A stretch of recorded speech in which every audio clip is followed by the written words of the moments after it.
સિંહ Asia ખંડના Bharat દેશના ગુજરાત રાજ્યના સૌરાષ્ટ્ર વિસ્તારમાં કુદરતી રીતે વિહર કરે છે.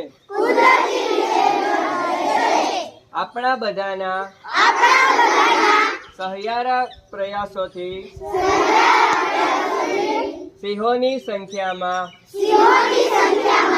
ઉત્તરોત્તર વધારો થયો છે. આથી ગુજરાત રાજ્યના ગૌરવ સમા એશિયાઈ સિંહોના સંરક્ષણ માટે હું ખંતપૂર્વક યથાયોગ્ય યોગદાન આપવા પ્રતિજ્ઞા